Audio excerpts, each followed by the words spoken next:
I honestly can't really wrap my mind around the fact that 2016 was a whole decade ago, and I'm not really sure how I feel about that either. But regardless, 2016 was an extremely iconic year for EDM, and today we're gonna take a trip down memory lane to revisit some of the biggest moments of the year. To start it off, let's just go ahead and get the big one out of the way and talk about the track that was completely inescapable and one that personally I would be okay never hearing again, but I'm not sure everyone feels that way. I'm talking about Closer by the Chainsmokers. So baby, pull me closer. No! God, please, no! The Chainsmokers released this in the summer and it immediately became wildly popular and is still their biggest song of all time. It was kind of the perfect storm because they had a fair amount of success the year prior with their song Roses, and then in early 2016 they dropped Don't Let Me Down, which also did very well, and both of those tracks kind of teed up the future success of Closer. I started DJing college parties a couple months after that song came out, and I swear people would come up and request that song at least like 20 or 25 times throughout any given night, and it got old really fast. But to be fair, it didn't really take that long for it to get oversaturated, and the hype only lasted maybe 6 months, but the Chainsmokers have built an extremely lucrative career off of their run of hit tracks from 2015 to 2017. Alright, next up we gotta talk about future bass because it was undeniably the hottest genre of 2016. Flume, who is one of the main pioneers of the genre, was having probably the biggest year of his career. His album Skin was wildly successful, and the track Never Be Like You dominated radio airwaves and easily became one of the most popular tracks of the year, and the album won a Grammy. Additionally, you had rising future bass stars like Louis the Child, Illenium, and San Holo quickly gaining widespread recognition, and every one of those artists has stood the test of time. But we wouldn't have future bass without the success of trap, as they're very closely related structurally, and trap was reaching its peak in 2016. Artists like RL Grime, Whatsonot, and Nightmare were dominating festival lineups, and some of the hottest trap tracks of all time were being dropped on SoundCloud, with Ricky San being my personal favorite of that era.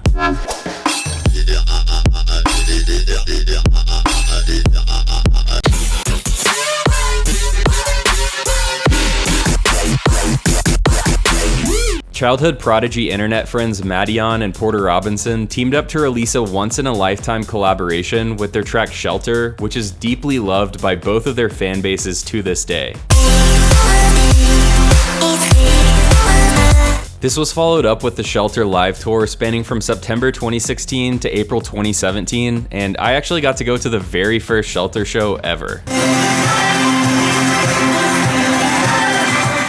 Marshmello had quickly gained recognition in the electronic music world in 2015, but 2016 was when he broke into the mainstream with his track Alone.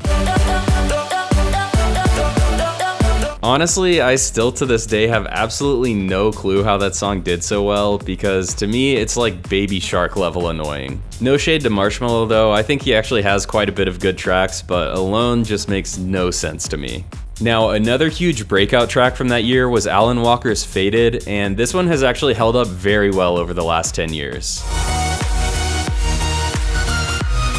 Anyone who was a fan of Dillon Francis around this time knows that he was in his peak Snapchat comedy era, and if you don't know what I'm talking about, it's kinda just one of those things that you had to be there for. But he took this to a whole new level in 2016 when he released his 7-episode miniseries called DJ World, which featured himself, Getter, and Nick Coletti. It was basically a spoof of a reality TV game show where 6 different DJs with their own unique personas were competing for some sort of prize. If I remember correctly, Getter, Dillon Francis, and Nick Coletti each played 2 different characters. The ones I remember, I think it was like an introverted bedroom producer, and then a douchey club DJ, and a DJ who grew up on a farm, and I think that's it. I don't remember the other 3. But unfortunately, all the episodes have been taken down, I guess maybe because it was humor that wouldn't really resonate the same way in 2026, but it was some serious high effort content. I was able to track down a promo video they did teasing its release, and as far as I'm aware, this is probably the last remaining clip that actually exists on the internet. Put those fucking hands up, America, cause here we go. 1, 2, 3, let's jump. In 2016, Zeds Dead had a huge year as they launched their Deadbeats label, which has since gone on to be one of the most prestigious labels in bass music. And on top of that, they released their debut album called Northern Lights, which featured a star-studded list of collaborators, and it went on to gain endless praise from their fans. At the beginning of the year, Slushii was just a Best Buy employee in New Jersey, and he had just launched the Slushii project after his old alias DJ Swoon had its SoundCloud account taken down for copyright strikes. Within just a few months, his new project had blown up, and by the end of July, he was playing his first ever festival gig at Hard Summer to tens of thousands of fans, and Skrillex even showed up to surprise him by joining him on stage. Speaking of Skrillex, he and Justin Bieber were sued by an indie artist named White Hinterland. She claimed that the vocal riff in Justin Bieber's song Sorry, which was produced by Skrillex, had copied a vocal riff from her song called Ring the Bell.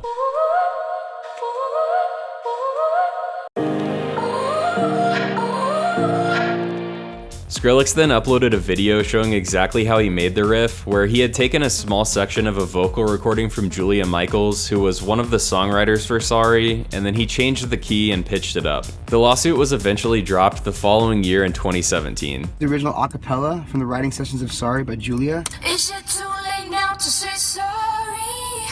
'Cause I'm missing more than just your body. Ooh. Take it down 4 semitones, 1, 2, 3, 4. Missing more than just your body. Ooh. Is it too? Now take this, Ooh. pitch it up 12 semitones.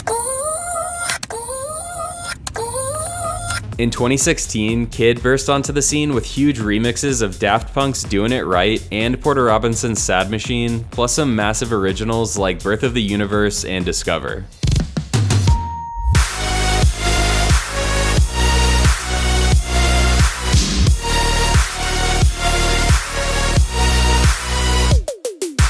At the time, it seemed like he was on track to become a highly sought-after headliner, but that never really panned out, and honestly, I'm not really sure why, because I went to his tour in 2018, and it was crazy good, and also had a really cool stage design.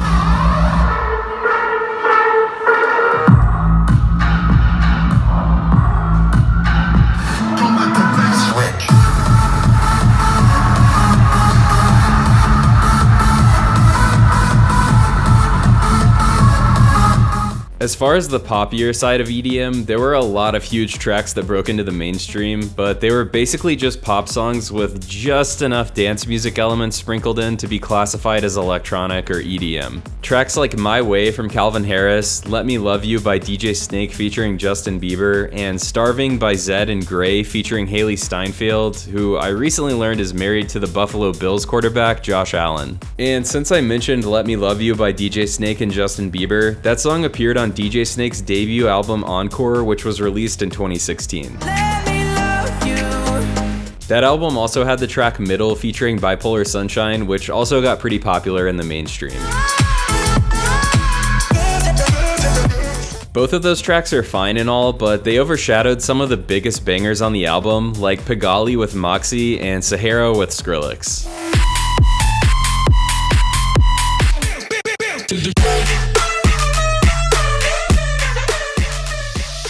Honestly, I feel like DJ Snake doesn't really get enough credit for how good of a producer he is, probably because his most popular tracks like Turn Down for What or Let Me Love You don't really do a good job of showing off his range and what he's actually capable of. But if you listen to his albums, there's definitely some deep cuts on every single one of them that somehow fly under the radar. But anyway, speaking of pop hits like Let Me Love You, Martin Garrix released what went on to be his most successful track in the mainstream, In the Name of Love with BB Rexa. This is also one of those tracks that has just enough electronic elements to barely be considered electronic music. Now, aside from the success of this track, 2016 was also huge for Martin Garrix because he launched his Stamped record label, which has maintained strong influence ever since. Alright, now let's bring things out of the poppy side of EDM and into dubstep, because Excision dropped his Virus album, which had the huge festival hit Throwin' Elbows with Space Laces that had been getting rinsed like crazy leading up to its release. A 17-year-old NGHTMRE also started to work his way into the spotlight after 5 major collaborations with Excision, which all appeared on this album. One of the biggest headlines of the year came when Avicii unexpectedly announced his retirement from touring due to severe health issues which were caused from the immense pressure that had been placed on him by his team. He said that he had, quote, too little left for the life of a real person behind the artist. At EDC Las Vegas, Marshmello took off his helmet, revealing himself to be Tiesto, which was just one of many Marshmello identity reveal publicity stunts that kind of got overplayed. Another big headline of the year was that Twitter invested $70 million in SoundCloud, which became a huge mistake because the majority of the investment was written off as a loss by 2018 after SoundCloud restructured. And while we're on the topic of SoundCloud, Deadmau5's SoundCloud account was hacked and the hackers uploaded, quote, a fake funny song with funny lyrics referencing the hack. Deadmau5 then went on one of his famous Twitter rants calling out SoundCloud, and then his account got deleted, but eventually the account was restored. Another big release of the year came when Getter dropped the Radical Dude EP, which contained the massive track Rip and Dip.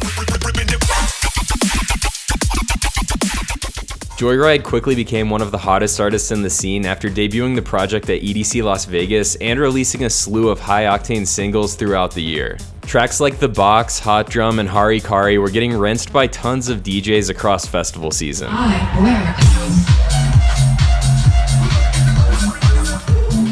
Personally, he's one of my favorite producers of this era, but unfortunately he hasn't released anything since he dropped his album in 2020. However, he still plays a few shows here and there, and he had a huge set at ISOXO and Noctu's Nighthearts Festival last year where he dropped a ton of unreleased tracks, so it does look like a Joyryde comeback is imminent.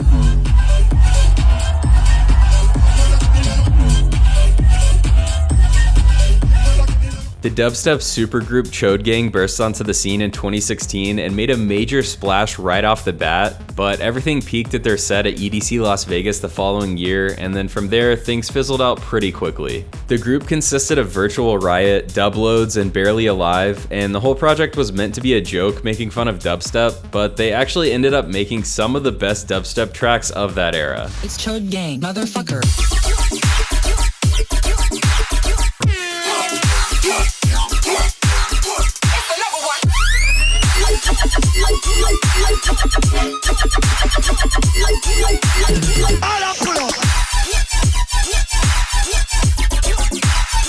It's Cho Gang, motherfucker. Nightmare partnered with Truth Initiative to discourage teen smoking by releasing the track It's a Trap. I'm not a smoker. I'm not a smoker. I never bought my own pack. I never bought my own pack. It's a trap.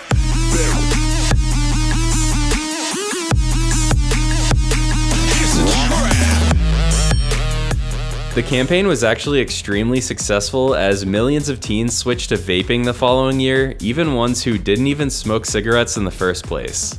Superstar trap duo Flosstradamus officially split at the end of 2016, with Josh focusing on his solo career as Yeah Me Too, and Kurt continuing on with Flosstradamus by himself. Now, I know we've talked about a lot of the iconic singles of the year, but 2016 was also a huge year for albums. Justice dropped their third album called Woman, Eric Prydz dropped Opus, which is one of my all-time favorites and was also my third most listened to album in 2025. Kygo dropped his debut album called Cloud9, and Grizz dropped his sophomore album Good Will Prevail, and he was very well established in his niche at the time, but nowhere near the level of success that he has today. And then Hero Bus dropped his I'm Allowed album, which really put him in the spotlight as one of the most technically skilled trap producers of that era.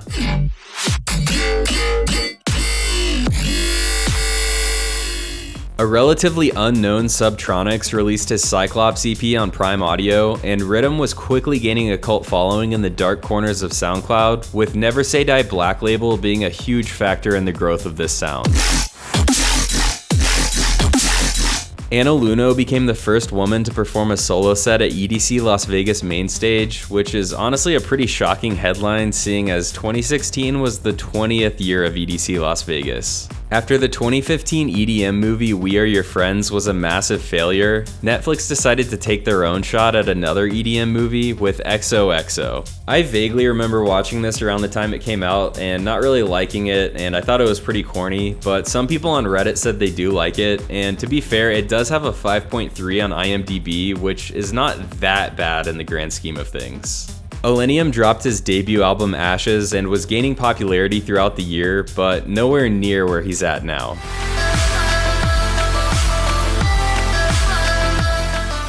Tomorrow World was cancelled, officially making 2015 the final year of the US version of the famous Belgian festival. Now, I saved the best for last, and honestly, I had no idea this ever happened until making this video, but in 2016, Bear Grylls revealed his identity for the first time ever on the Jerry Springer Show of all places. I'm thankful because you chose our show. You chose our show.